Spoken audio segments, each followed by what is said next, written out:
नमस्कार प्रिय विद्यार्थियों, आज हम इस भाग में स्वर संधि पढ़ेंगे जो कि कक्षा 8, 9, 10 तीनों ही कक्षाओं के लिए मुख्य है। इससे पहले की वीडियो में हमने देखा था स्वर संधि का पहला भेद दीर्घ संधि। अब हम बाकी बचे हुए भेदों को इस वीडियो में जानेंगे। तो प्रारंभ करते हैं। सबसे पहले गुण संधि। गुण संधि क्या है? तो उसके लिए सबसे पहले आपको ये जानना है कि अ या आ हो यदि शुरू में और उसके बाद ई या ई हो तो ए बनता है। कुछ उदाहरण देख लीजिए, जैसे कि उपेंद्र, उप में अ और इंद्र में ई, दोनों अ ई मिल करके ए बन गया तो उपेंद्र बना। अगला उदाहरण नरेश है, इसमें ई बड़ी है और अ है तो अ ई ए बन गया है। यानी शुरू में अ या आ ही होना चाहिए। देखिए आ गया, अब के यम बना है, का प्लस ई के ए बना तो के यम बन गया। रमा प्लस ईश रमेश। तो इस प्रकार से हमने जाना कि शुरू में अ या आ हो, बाद में ई या ई हो जाए तो ए बनेगा। दूसरा ऊ से संबंधित देख लेते हैं। शुरू में अ या आ हो रहा होगा और बाद में ऊ या ऊ होगा तो ओ बनेगा। जैसे उदाहरण सूर्योदय, प्रासाद प्लस ऊर्ध्वम, प्रासादोर्ध्वम बन गया। ऐसे ही महा प्लस उत्सव महोत्सव बन गया। का प्लस ऊर्ध्वम कोर्ध्वम बन गया। तो इस प्रकार से हमने जाना कि शुरू में यदि अ या आ हो, बाद में ई या ई, ऊ या ऊ तो गुण संधि है। एक परिभाषा हम यहाँ देख लेते हैं। आद गुण सूत्र है अवर्णात, यानी अ या आ हो, उसके बाद अचि स्वर, यानी अचि यानी स्वर, स्वर के परतः पूर्व परयोः गुणः, तो दोनों के स्थान में गुण होगा। यानी अ और उ मिलकर के, दोनों मिलकर के ओ बनेगा। ये इसकी परिभाषा है। इससे संबंधित गुण संधि से संबंधित एक और उदाहरण देखते हैं। हमने देखा अ या आ के बाद ई या ई, अ या आ के बाद ऊ या ऊ। अब हम देखेंगे अ या आ के बाद री या री। देखिए, जैसे अ या आ के बाद री या री होगा तो अर बनेगा। जैसे कि देव प्लस ऋषि देवर्षि, इसमें देखिए अ और री मिलकर के अर बन गया है तो देवर्षि। ऐसे ही महर्षि बना है। ऐसे ही अब लरी का देख लेते हैं। अ या आ प्लस लरी रहेगा तो क्या बनेगा? तो तव में अ है, आगे लरी का आ रहा है तो तवल का रह बन गया।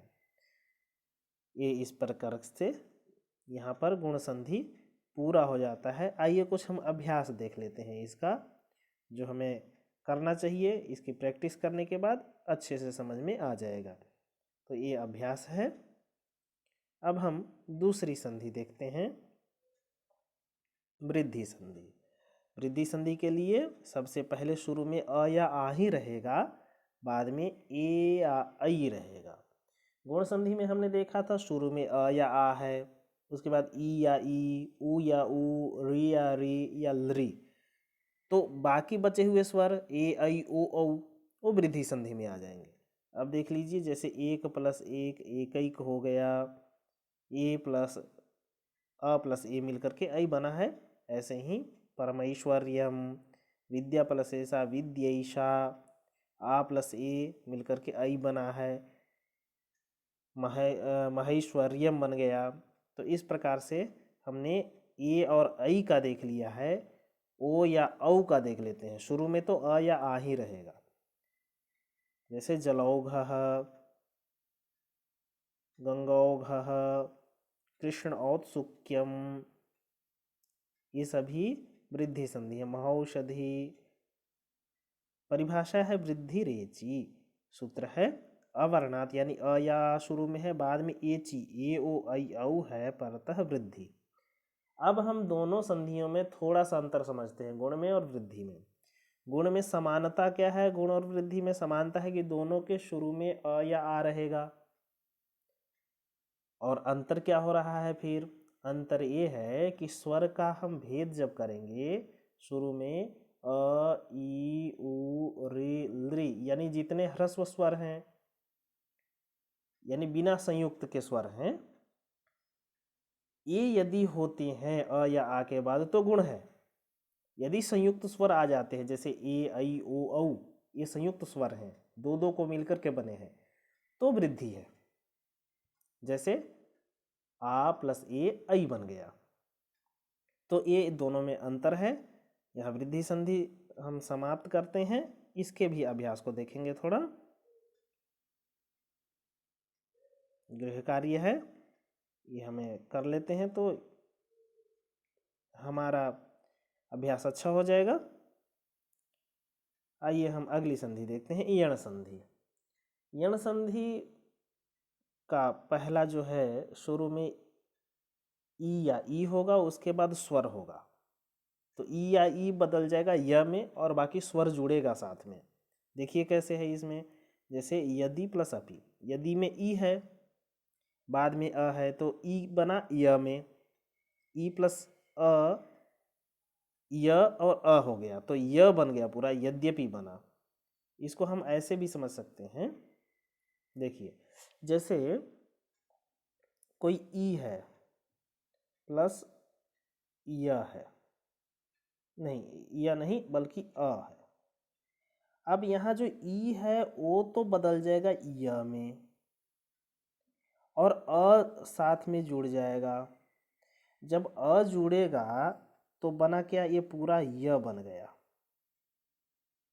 तो अब हुआ क्या यहाँ पर, देखिए जैसे कि हुआ ये, हमने देखा कि यदि में, यदि से जो हमने ई निकाला है और आगे अ है, अपि। अब यहाँ पर ई तो य बन गया, बाद में अपि है। अब इनको जोड़ दीजिए, जोड़ेंगे तो क्या बनेगा, य द हलंत रह जाएगा और यपि, ऐसे हो गया। अब जब हम इसको मिलाकर लिखते हैं तो मिलाकर लिखने में क्या बनता है, य द य पी, ये हुआ। अब इसको एक साथ लिखते हैं, य य पी, ऐसे लिखा जाता है। तो इसको ऐसे समझना है, यानी यण संधि में हमें ध्यान देना है कि ई जो है य में बदल जाएगा, ऐसे ही ऊ जो है व में बदल जाता है, री र में बदल जाता है, री ल में बदल जाता है, वो भी आगे देख लेंगे। तो अगला उदाहरण देखते हैं इसमें। ये देखिए ई का य बन रहा है और बाकी स्वर लगता जा रहा है ना, ऊ का व बन रहा है, बाकी स्वर लगता जा रहा है। चलिए इसको भी देख लीजिए। यहाँ पर हम ध्यान देते हैं, जैसे नदी है, नदी प्लस एशा। अब यहाँ पर क्या है कि ई तो य बना, बाद में ए है, यह हलंत है। अब बनेगा तो क्या, ये ऐसे बनेगा। तो हुआ क्या फिर, इसका रूप कैसे बनेगा, फिर इसका रूप बनेगा न दे शा, ऐसे बन जाएगा। ऐसे ही ऊ का देख लीजिए, जैसे मधु है, मधु में अब वह है, यहाँ पर मधु प्लस अरी है। अब यहाँ पर मधु में जो ऊ है उसको व बना देते हैं, व बना, फिर अ है, मिला देंगे। जब मिलाएंगे तो मध्वरी बनेगा। कैसे मध्वरी बनेगा, देखिए मध्वरी, ऐसे बन जाएगा। तो यही समझना है, यही यण संधि है। आगे और उदाहरण देख लेते हैं। री से संबंधित देखते हैं, इसमें र बनता है और सेम प्रोसेस है। तो पितृ री का र बना तो पित्रा बन गया। ऐसे ही लृ का ल बनता है, लृ अकारः लकारः बन जाता है। परिभाषा देख लीजिए, ई को यणची सूत्र बोलते हैं। ई का ई उ रि लृ, शुरू में तो यही हो रहा है। शुरू में हमने देखा ई है, उ है, री है, लृ है। ये भी देख लीजिए एक बार। देखिए शुरू में हमने देखा यहाँ पर ई है, यहाँ पर ऊ है, यहाँ पर री है, यहाँ पर री है।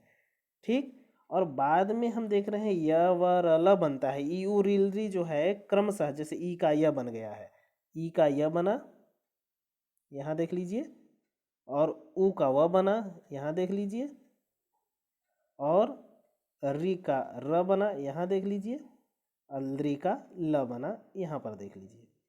तो इस प्रकार से ये बन जाता है, यही यण संधि है। अब हम इसके अभ्यास को देखेंगे। चलिए, ये अभ्यास है, गृह कार्य है। इसे करने के बाद हम एक बार सूत्रों को या फिर जो एक्सप्लेनेशन है, व्याख्या जो मैं कर रहा हूँ उसको अच्छे से सुन लेंगे तो ये अच्छे से आप कर पाएंगे। तो ये अभ्यास है, इसको करेंगे। अगली संधि हम देख लेते हैं। अब अयादि संधि देखते हैं। देखिए, अयादि संधि में अयादि संधि देखते हैं। अयादि संधि में शुरू में ए या फिर ओ या फिर आई या फिर औ होगा, एच होगा। देख लीजिए इसको, यहाँ पर देखिए, शुरू में तो ए है, फिर ओ है, फिर आई है, फिर औ है। तो बना क्या भाई, ए के स्थान में अय बनेगा। जैसे हमने यण देखा था ना, वैसे ही सेम है। ए के स्थान में अय बन गया, यहाँ देख लीजिए। ओ के स्थान में औ बन जाएगा, आई के स्थान में आय बनेगा, और औ के स्थान में औ बनेगा। मिलाएंगे, फिर उसके बाद मिलाने के बाद बन जाएगा सब रूप। कैसे कैसे एक बार देख लीजिए इसको। देखिए, ए का अय बन करके नयनम बना है, ने प्लस अनम, ए अय बन गया तो नयनम। ओ औ बन गया तो पवनः। नई में आई है तो आई आय बन गया तो नायकः। पौ में औ जो है आव बन गया तो पावकः। इस प्रकार से ये रूप बन गया। इसे भी एक बार आप समझ सकते हैं अच्छे से। वो ये है, देख लीजिए एक बार। क्या है कि जैसे ने में प्लस अनम है। अब इसमें क्या है कि ये अय बना है, तो न प्लस अय प्लस अनम, अनम ये है। जब ऐसा हुआ तो फिर ये जोड़ दीजिए, न ये न य नम, ऐसे बन गया। यही अयादि संधि है। ऐसे ही ओ हो जाता है, औ हो जाता है, ऐ हो जाता है। ध्यान से देखेंगे तो ये समझ में आ जाएगा। तो ये है, बाकी इसके अभ्यास के लिए ये दिया हुआ है, बाकी गृह कार्य है। इतना हम संधि को समझ लेंगे और करेंगे तो स्वर संधि यहाँ पूरा हो जाता है। इसे ठीक से समझें और करें। आपका बहुत बहुत धन्यवाद।